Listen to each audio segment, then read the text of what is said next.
Hello, this is Brian Rowe with Mythic MTG Tech doing my second vlog here for Vlogust. I'm going to be vlogging every day here in August.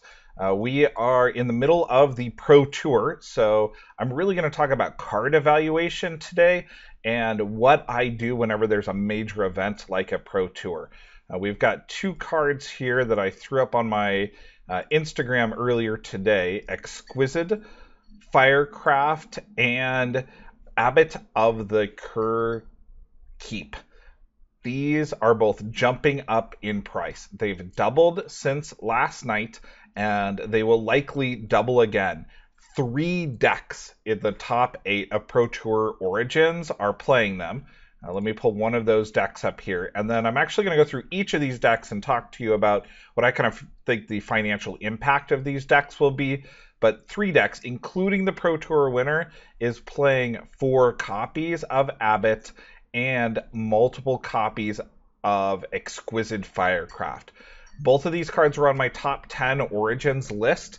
It's nice to see a red deck wins that is doing so well right now. But before I jump into that, I'm going to talk about one other card that I posted recently to my Instagram, and that is an off-centered Brainstorm. I'm going to do a whole video on the difference between off-center and miscut. Off-center, though, basically just means that the centering on it is off and you cannot see another card. You can see all of the current card that you're looking at. So this is what would be considered off-center. Miscuts are much crazier. You can usually see another card, or at least part of the card that you're looking at is obscured. The question everybody wants to know about when I mention any type of misprints or miscuts, anything odd like this, is what is the value on this? I gave around 20-25 in trade for this Brainstorm, but the value is really subjective on this type of stuff.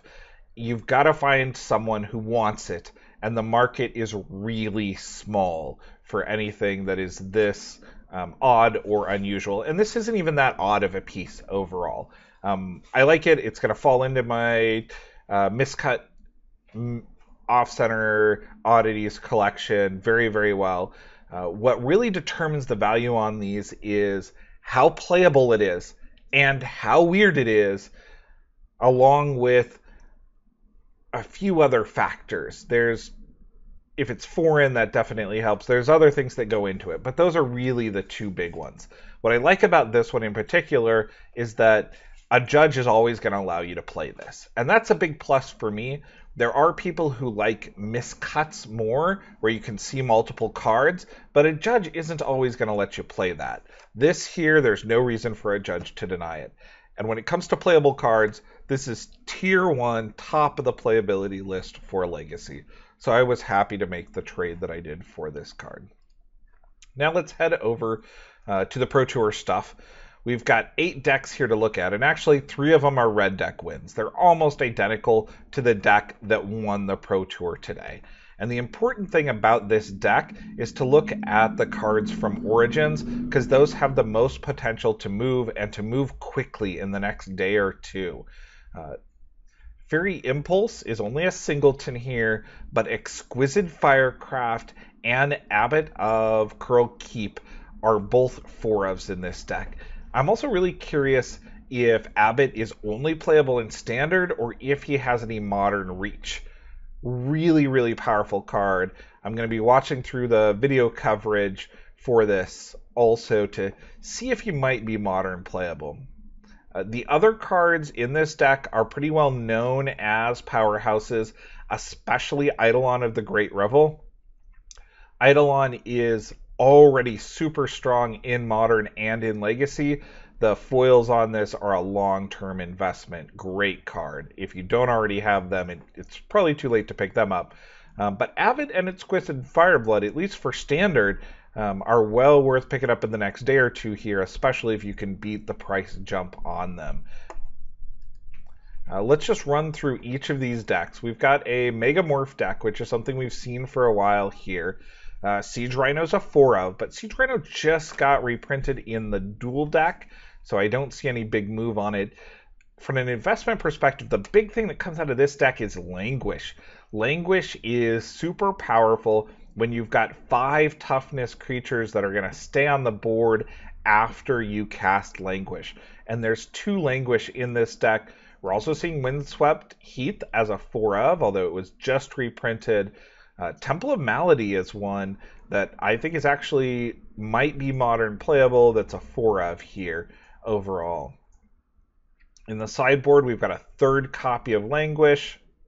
We've got some Fleece, Nyx Fleece Rams. If Red Deck Wins is as popular in your Friday Night Magic as my guess is it's going to be, this could be a great foil pickup. This is a great way to beat Red Deck Wins. Get a few of these out early. Gaining life every turn and blocking their creatures is really nice. Anafenza in here is also a 3 of in the sideboard. Very interesting. Wingmake Rock, not going to affect the price much. If it was main deck, that would be a different situation. Let's move on to Stefan's deck. Oh, we've got Red Deck Wins here. Anything interesting about this? Not really. This is very similar to what we're seeing in the other decks at this point. Molten Vortex. Not sure how much play it actually got there. Harnessed by Force is interesting here. So let's move on to this blue-red deck. This is a crazy deck. I did not see this deck coming. This is one of the big surprises coming out of the Pro Tour. It's a 16-land red-blue deck, and I would watch for this for the next few days. This could be a fun deck to play. Is there the opportunity to take this to Modern is a big question. I think it might be a little bit too slow, although Ensoul Artifact is a powerhouse. If you can find foils of these at any reasonable price, definitely pick them up. I've seen this played in robots a lot. We've also got the Thopter Spy Network here in the sideboard. This is one that has already started to jump. I'm curious what he was citing this in against. If there's attrition decks that are kind of needs another way to get back into the game, or what's going on there. So the big thing here, just everybody knows Ensoul Artifact is powerful. If you can find the foils, I would definitely hold on to those for Modern. Hangerback Walker, Chief Foundry, some of the other artifacts, things in here. Once we're not allowed to play M15 in Standard and we're only playing Origins, how much of a hit is this deck going to take, and what would you put in to really kind of fill those gaps? This is one of the more interesting decks. We've got an Asban Control with Ugin and Elspeth. Tassiger in here. More Languish. This is definitely going to help the value of Languish overall. In the sideboard, not much interesting that I would add on here. For a sideboard standard card to really have an impact in value, it's also got to be a card that will see some play in an Eternal format. Modern is technically not an Eternal format, although it should be called an Eternal format. Cards never rotate out of it.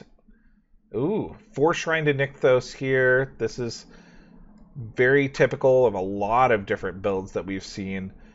Shrine to Nykthos is well underpriced. Long-term great card.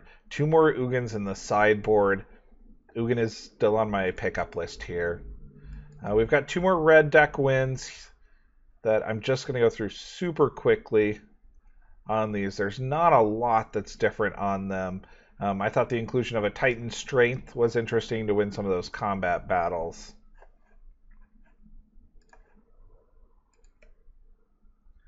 And then the last Red Deck Wins. Very, very similar deck here. Virtually identical. Now we're moving on. We've got one more Blue-Red Artifacts deck here. 17 land as opposed to 16 that we saw in the other. But this is an Ensoul deck. So right now we've really got aggro taking over in Standard, with 5 of the top 8 decks being these really, really aggressive, fast, powerful decks. Stubborn Denial. Now that's a really interesting one here. I just picked up some foil Stubborn Denials. I believe this is playable in Modern. If you can get out a large creature, it turns into a very powerful counterspell. Give me a chance. I will get back to this in my next investment video, but if you can find reasonably priced foils of this, they may definitely be worth investing in, or at least picking up your planes or picking up your playset. Now that we've gone through the top 8, I would look for some of those cards, especially things like Thopter's Spy Networks, Foil Incel Artifacts, Foil Stubborn Denials, other stuff like that. Those are the type of cards you should be picking up in the next day or two, if you can get to them before the price jump happens. And then look at these deck lists and try to think what could impact Modern out of all the cards we're seeing here. Now I've got one more thing that I'm covering here in today's vlog. I spent the last 4 hours today playing a 4x4 simultaneous board game. We played, let me move this over a little bit, Concordia, London, Lewis and Clark, and Trajan. Basically, each player was taking a move at one of the boards and then moving on to the next as part of Gen Cant. It was done over at Blue Highway Games here in Seattle. It was a hell of a lot of fun. It was really rough. Lewis and Clark, I had never played, so I learned it about an hour beforehand. And London, I had seen a walkthrough on and learned it within the last 24 hours. But this was a lot of fun, playing 4 games at once, just moving between the games. Greatly enjoyed it.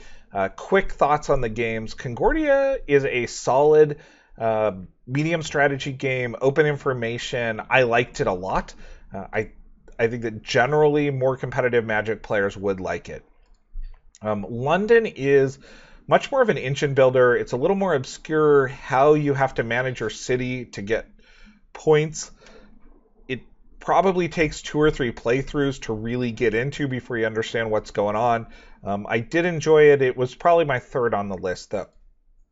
Lewis and Clark was the one that was the lightest on the list. It's kind of a deck builder where you play everything out and then you race to the end. This is probably my least favorite, but it fit in very well with the timing and mechanics that we needed. I look forward to playing it a second time. There may be more depth when I play it at a normal speed instead of playing it in the middle of 3 other games. So I'm really kind of reserving judgment on this one until I get a 2nd or 3rd playthrough. And then Trajan, which is one of the absolute best strategy games I have played. It's a Stefan Feld game. Huge fan of his stuff. Open information, high strategy, lots of things going on the board. It's got a Mancala, a Rondell type movement for action selection. It was really, really tough to play in this environment because normally you're able to calculate things out and plan these very powerful turns. And when you're moving quickly from game to game, it just got really tough. I really respect how difficult this game is. And this was the one that I had the most experience with, and it was the one out of the 4 that I ended up winning. I ended up with a 1st place, a 2nd place, and 2 3rd places. And we were playing all of these at the 4-player count. If you want to do something crazy sometime, I definitely recommend trying this simultaneous 4x4 setup for board games. I enjoyed it for Gen Cant. Thank you to Blue Highway Games, who allowed us to hang out in their top area and play for a few hours. They were also doing discounts for Gen Cant. I was able to pick up one of the new Clash packs at 20% off. It's discount on 1 item if you come in there and you let them know that you're gaming for Gen Cant. Very nice of them. I greatly appreciate it. Thank you guys, everybody. I've got a produced video coming out tomorrow. I'm also in the middle of my Patreon campaign. If you've got a second to go check out the Patreon campaign, I would definitely appreciate it. I've got some cool levels that are put in there, and I'm super close at this point to making it to doing weekly finance videos and doing some major upgrades on my audio equipment. Any help is appreciated. Thank you guys so much. Take care.